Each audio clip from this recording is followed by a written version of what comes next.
Hello दोस्तों, स्वागत है आपका हमारे यूट्यूब चैनल में। आज की वीडियो में हम अपने काम समय वाले टॉपिक को आगे बढ़ाने वाले हैं। तो इसका अगला क्वेश्चन है कि ए और बी किसी काम को 10 दिन में व 15 दिन में कर लेते हैं। दोनों ने एक साथ काम शुरू किया, परंतु 2 दिन काम करने के बाद ए ने काम छोड़ दिया। बताइए शेष काम बी कितने दिनों में कर लेगा। तो शुरू करने से पहले अगर आप चैनल पर नया हैं तो चैनल को सब्सक्राइब करके बेल आइकन को प्रेस करें। तो जैसा कि हम जानते हैं, हम जैसा करते हैं ए और बी। ए करता है हमारा पूरा काम 10 दिन में और बी करता है पूरा काम 15 दिन में। तो इनका एलसीएम कितना आता है 30, यानी कुल कार्य कितना आ गया हमारा 30।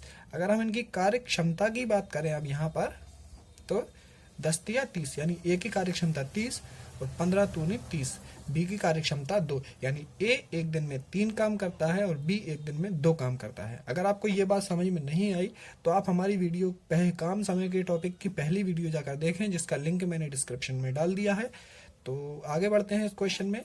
तो ए की कार्य क्षमता 3 है, बी की कार्य क्षमता 2 है, यानी ए एक दिन में 3 काम करता है और बी एक दिन में 2 काम करता है और कुल काम है हमारा 30। अब जब ए एक दिन में 3 काम करेगा तभी तो 10 दिन में 30 काम करेगा, और जब बी एक दिन में 2 काम करेगा तभी तो 15 दिन में 30 काम यानी कुल कार्य करेगा। तो ए प्लस बी की अगर हम कार्य क्षमता निकालें तो 3 + 2, यानी ए प्लस बी की कार्य क्षमता हमारी 5 निकल कर आती है, यानी ए और बी हमारे एक दिन में 5 काम करते हैं।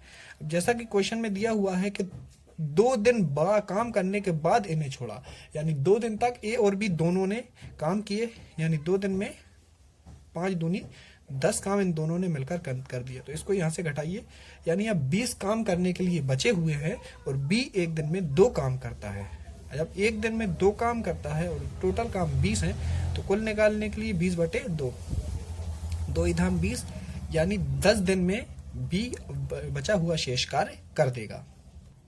इसका अगला क्वेश्चन है, ए एक कार्य 20 दिनों में कर सकता है और बी वही कार्य 12 दिनों में कर सकता है। बी ने वह कार्य केवल 9 दिनों तक किया। बताइए शेष कार्य ए ने कितने दिनों में पूरा करेगा। तो यहाँ पर ए, थोड़ा नीचे लिखते हैं, यहाँ पर ए और यहाँ पर बी। ए करता है हमारा 20 दिनों में और बी करता है 12 दिनों में। 20 और 12 का एलसीएम निकल कर आया हमारा 60। 20 × 60 और 12 × 5 = 60, यानी अगर इनकी कार्य क्षमता की बात करें तो ए की कार्य क्षमता आई 3 और बी की आई 5, यानी ए एक दिन में 3 काम करता है और बी एक दिन में 5 काम करता है। यहाँ पर निकल कर आएगा हमारा कुल कार्य, यानी कितना कार्य हमें टोटल करना है। तो जैसा कि हमें दिया हुआ है कि बी ने केवल 9 दिनों तक काम किया, यानी सिर्फ बी ने किया, जबकि पिछले क्वेश्चन में हमें दिया हुआ था कि दोनों ने एक साथ काम किया, इसलिए हमने ए प्लस बी की कार्य क्षमता से 2 दिन काम करवाया था।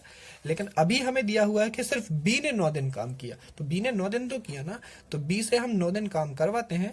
तो बी की कार्य क्षमता है 5 और इससे 9 दिन काम करवाए, तो 5 × 45 कार्य इसने कर दिए। तो कुल कार्य थे 60, इसने 45 कर दिए, तो बचे हुए हमारे 15।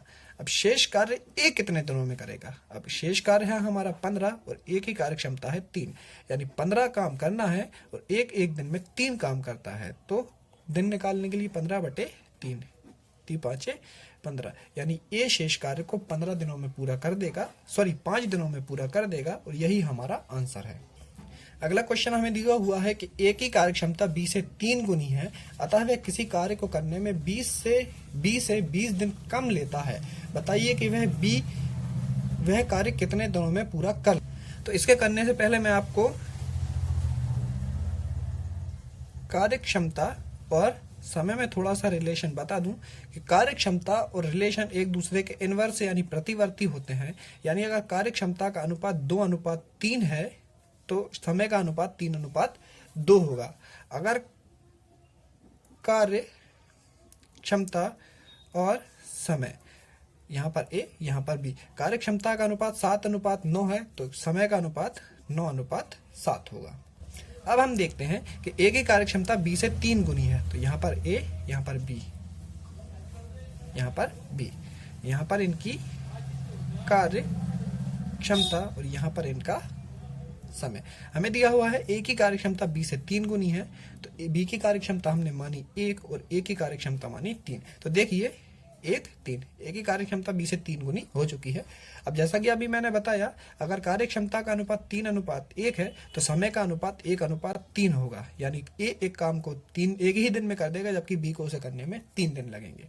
अब देखिए, हमारे हिसाब से समय का अंतर 2 है। कितना अंतर है? 2, जबकि क्वेश्चन के हिसाब से वो कितना समय कम लेता है? 20 दिन। तो यानी हमारा 2 और उनका 20 बराबर है, क्योंकि क्वेश्चन के हिसाब से ए बी से 20 दिन कम लेता है, जबकि हमारे हिसाब से ए बी से 2 कम लेता है। यहाँ पर 3 निकल कर आया बी का, और हमारा ए का 1 निकल कर आया, यानी यहाँ पर 2 कम और क्वेश्चन के हिसाब से 20 कम, यानी 2 बराबर 20। अब देखते हैं, यदि 2 बराबर 20 है तो 1 बराबर 20/2, 2 इधम 20, 1 किसके बराबर है? 10। तो देखिए बी पूरा काम कितने दिन में कर लेगा। अब देखिए बी के समय कितना है? 3, हमारे हिसाब से 3। अब अगर हमारे हिसाब से 1 बराबर है 10 के, तो 3 कितने के बराबर होगा? 10 गुणा 3, यानी 10 तिया 30, यानी बी वो कार्य 30 दिन में पूरा कर लेगा। अगला क्वेश्चन हमें दिया हुआ है कि मोहन की कार्य क्षमता सोहन से 25% अधिक है। मोहन की कार्य क्षमता सोहन से 25% अधिक है। यदि सोहन काम को 20 दिन में कर लेता है तो बताइए मोहन अकेला काम को कितने दिनों में करेगा और दोनों मिलकर काम को कितने दिन में करेंगे। तो यहाँ पर हमारा मोहन और यहाँ पर सोहन, यहाँ पर हमारी कार्य क्षमता और यहाँ पर हमारा समय। देखिए मोहन की कार्य क्षमता सोहन से 25% अधिक है, तो सोहन की हमने मानी 100, तो मोहन की हो गई 125, क्योंकि इससे 25% अधिक है। हम इसको काट देते हैं, तो 20 पंजे 100, 25 चौके 100 और 25 पंजे 125, कट गए हमारी ये 25 से, 25 चौके 100 और 25 पंजे 125, यानी मोहन और सोहन की कार्य क्षमता का अनुपात हमारा 5:4 आया। जब कार्य क्षमता का अनुपात 5:4 है तो समय का अनुपात 4:5 होगा, यानी सोहन लेगा हमारे हिसाब से 5 समय और मोहन लेगा हमारे हिसाब से 4 समय। अब हमारे हिसाब से सोहन ने कार्य करने में 5 समय लिया, लेकिन क्वेश्चन के हिसाब से उसने 20 दिन लिए, यानी हमारा 5 और उनका 20 बराबर है। जब हमारा 5 उनके 20 के बराबर है तो हमारा 1 जो होगा वो उनके 20/5, यानी 5 चुके 20 के बराबर होगा, यानी हमारा 1 उनके 4 के बराबर होगा। ध्यान रखना है हमें यह बात कि हमारा 1 क्वेश्चन के 4 दिनों के बराबर है। अब हमसे पूछा गया है पहले पॉइंट में कि मोहन अकेला काम को कितने दिनों में पूरा करेगा। तो देखिए मोहन का समय कितना है हमारे हिसाब से? 4। जब हमारा 1 उनके 4 के बराबर है तो हमारा 4 उनके 4 गुणा 4 के बराबर होगा, यानी 4 चौके 16। मोहन अकेला कार्य को 16 दिनों में पूरा कर लेगा। अब दूसरे पॉइंट की अगर हम बात करें तो दोनों मिलकर कार्य को कितने दिनों में पूरा करेंगे। तो इसके लिए हम बेसिक जो हमने सबसे पहले क्वेश्चन किए थे ए और बी, या मोहन और सोहन। मोहन करता है हमारा 16 दिनों में और सोहन करता है 20 दिनों में।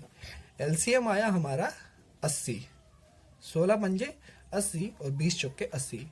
कार्य क्षमता की बात करें तो मोहन की कार्य क्षमता 5 और सोहन की कार्य क्षमता 4, जैसा कि हमें क्वेश्चन में दिया ही हुआ था। अब कुल कार्य आ गया हमारा 80। मोहन की कार्य क्षमता 5, सोहन की 4, यानी मोहन एक दिन में 5 काम करता है, सोहन एक दिन में 4 काम करता है, तो मोहन प्लस सोहन एक दिन में 9 काम करेंगे। अब मोहन और सोहन मिलकर एक दिन में 9 काम करते हैं, कुल काम है 80, तो इन्हें दिन लगेंगे 80/9, 9 8 72, 8 बार में कट गया, यहाँ से बचे 8, तो 8/9, 8 सही 8/9 दिन उन्हें लगेंगे, और यही हमारा आंसर है। अगर आपको वीडियो पसंद आई हो तो वीडियो को लाइक करें, कमेंट करें, शेयर करें और चैनल को सब्सक्राइब करके बेल आइकन को प्रेस करें।